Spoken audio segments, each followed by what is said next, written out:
Bienvenue sur ma chaîne YouTube. L'objectif de cette vidéo sera de réaliser ce petit projet. Donc j'utilise Gmic Exclusion et puis après je reviens dans GIMP pour ajouter un petit peu plus d'effets. Donc si vous trouvez intéressant cette vidéo, je vous remercie d'avance pour le petit pouce et le commentaire. Et sur ce, je vous souhaite un bon visionnage. Alors c'est parti, nous voici sur GIMP, la version 2.10.38. Nous allons aller dans le menu Fichier, Nouvelle image. Je vais prendre 1920 par 1080 comme taille en pixels. On clique sur le plus de options avancées et je vais remplir deux premiers plans. Donc chez moi, c'est la couleur noire. Donc si vous mettez par défaut noir et blanc, valide. Ensuite, on va aller dans le menu Filtre. Gmic Qt. Alors c'est important, il vous faudra la version 3.5.2 pour avoir ce filtre. Alors on va faire d'abord un petit tour dans Silhouette Misc Cupid, comme c'est le jour. Et puis alors je vais mettre les paramètres par défaut.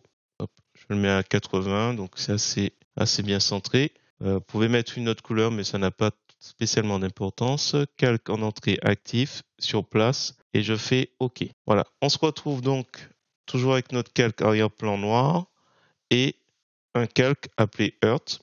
On va faire un clic bouton droit de la souris, calque aux dimensions de l'image, ce calque Earth aux dimensions de l'image. Voilà, beaucoup plus grand, beaucoup plus d'espace, mais on va le recadrer tout à l'heure, vous allez voir. On retourne dans Filtre. Vous pouvez aller sur Réafficher Gmic. Si vous trouvez que c'est trop bas, enfin voilà, vous pouvez revenir sur Gmic. On relance. Cette fois-ci, on va s'intéresser à Rendering et à ce nouveau filtre qui est sorti récemment et qui s'appelle 2.5D Exclusion. Donc là, les paramètres par défaut, vous aurez ça. Ah, il y a cette petite manette si vous souhaitez faire pivoter comme il faut. Alors, je vais le faire pivoter là-bas et les paramètres sont assez simples. Alors, la profondeur def, voilà, si vous voulez faire ça quelque chose de beaucoup plus haut. Et tiens, on va laisser, c'est symbolique, hein, 14 en profondeur. Et ça pivote, enfin ça fait une simulation de pivotement. Et puis, on va adoucir un petit peu les reliefs, à vous de voir. Ensuite, Color Shading, ça c'est par rapport aux ombres. Vous prenez celle qui vous paraît. Alors si je vais à 0, c'est par rapport à l'arc, ça me paraît moins intéressant. Et puis là, vous pouvez changer les couleurs. Alors, je vais volontairement laisser les couleurs par défaut, parce que j'ai pas trop envie de m'aventurer sur d'autres teintes. Et puis après, je fais actif. Alors sur place, non, on va mettre nouveau calque. Et je fais OK. Voilà. Alors, le Earth d'origine, je le masque, je le mets en dessous. Et du coup, je me retrouve avec un Earth dièse 1 tout en haut. Alors, ce que je vais faire, c'est très simple. On va s'amuser avec ça. Je vais plaquer. Donc, bouton j'aime. À la limite, je vais prendre ici. Clic droit à la souris, copier l'image.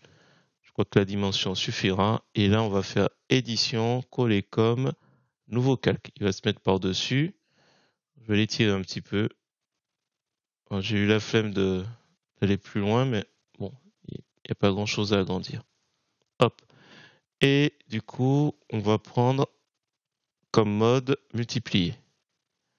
Alors, du coup, c'est pas top.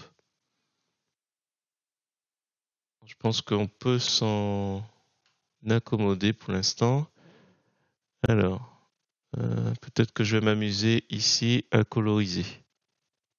Couleur colorisée, donc Earth. On va chercher quelque chose de marron. Voilà, j'essaie de trouver dans l'orange quelque chose qui ressemble beaucoup à la terre. Alors j'ai peut-être fait un peu trop de manip. Puis après, hop, voilà. Et du coup, je fais OK. Voilà. Alors, ce qui aurait été sympa, c'est mettre une petite lumière en haut. Alors, j'ai pas assez penché à mon goût, hein. j'ai pas assez penché. J'aurais dû le mettre juste ici. Je vais essayer de... Alors attendez, il y a une petite opération à faire. Texture pour le calque avec la terre, craquelé. Calque aux dimensions de l'image. Je vais faire un clic sur Earth. Ou, attendez, on va le renommer Cupidon. Un clic, bouton droit de la souris sur Cupidon. Alpha vers sélection. Donc on a une sélection qui est tout autour. On revient sur texture et on va lui faire ajouter un masque de calque. Initialiser le masque de calque à quoi? Sélection, on fait le lien. Et comme ça, quand je vais aller dans arrière-plan, on n'oublie pas de désactiver la sélection qui ne sert plus. Je vais jouer un petit peu à trouver avec luminosité, donc couleur luminosité, un semblant de gris. Alors, je vais jouer comme ça et je vais prendre la couleur noire avec le pinceau et je vais peindre, hop, juste ici. Pour l'instant, j'ai rien défini. Je vais prendre le droit et puis on va, hop. Alors j'ai pris une brosse de 75. Du coup, si on avait de remonter un petit peu ici et ici aussi, tiens. Au niveau de la flèche, attention de ne pas dépasser. Là, et puis on va s'arrêter là, à ce niveau. Alors bon, c'est un filtre qui est assez simple. On peut faire d'autres tests. Hop, hop.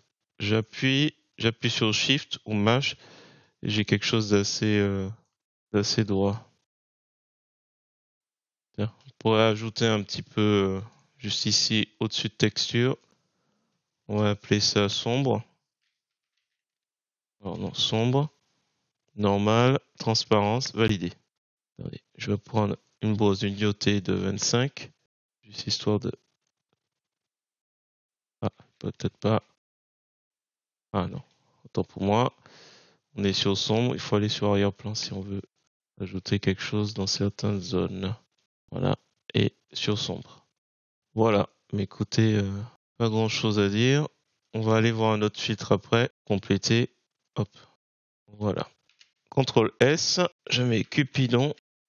Voilà, j'espère que cette petite vidéo découverte vous a plu. Si c'est le cas, n'hésitez pas à me le dire en commentaire. Et puis sur ce, je vous souhaite de vous retrouver pour la suite de ce projet. Donc je le peaufine un tout petit peu. Je vais aller un peu vite. Mais bon, le filtre important c'est Gmix. Et du coup, c'est assez simple, hein. Vous avez un objet, alors je reprends un petit peu, parce que je suis peut-être allé un peu vite. Vous avez un calque transparence, vous mettez votre texte. Là, vous écrivez n'importe quoi, ça peut être un mot, j'ai pas, tiens, ça peut être l'occasion de refaire avant de finir.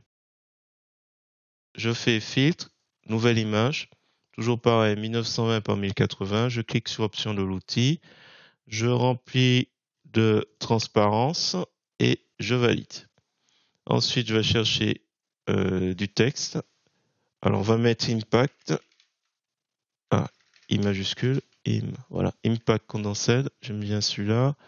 Et on va mettre 500. Et on clique, hop, pour mettre, tiens, je vais mettre mon prénom. Alors, Miguel. Alors, qu'est-ce que je vais faire? Oh, bah, tiens, je vais le fusionner avec en dessous. Ou pas. Non, je vais simplement faire un clic, bouton de la souris, quelques dimensions de l'image pour avoir quelque chose de plus. Bon, tant pis, c'est pas centré, c'est pas bien grave. Je vais après dans filtre, Gmix QT. Alors, paramètres par défaut, vous aurez ça. Si vous cliquez sur négatif, vous aurez ça, ce qui est un peu mieux. Alors, pour rappel, on peut s'amuser à pencher comme ça.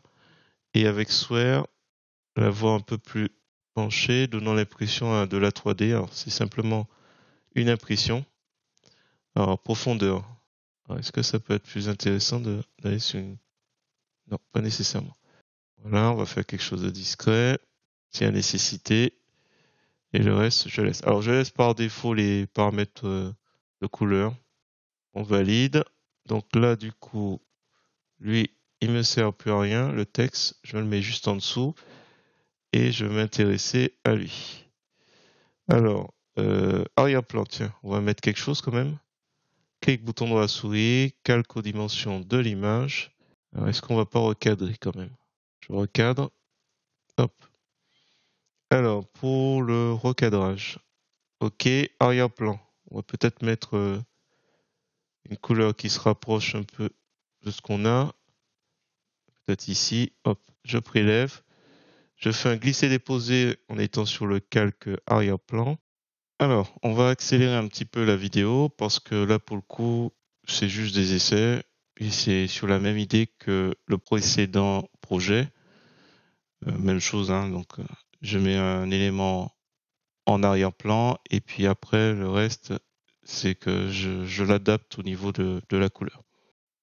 Alors, la petite difficulté, c'est que je ne sais pas trop quoi mettre au fond. Donc, c'est un petit peu délicat pour juger. Donc là, je fais quelques essais. Il n'y a pas réellement de choses à montrer. Voilà, je vais arrêter là. On va enregistrer et on va s'arrêter.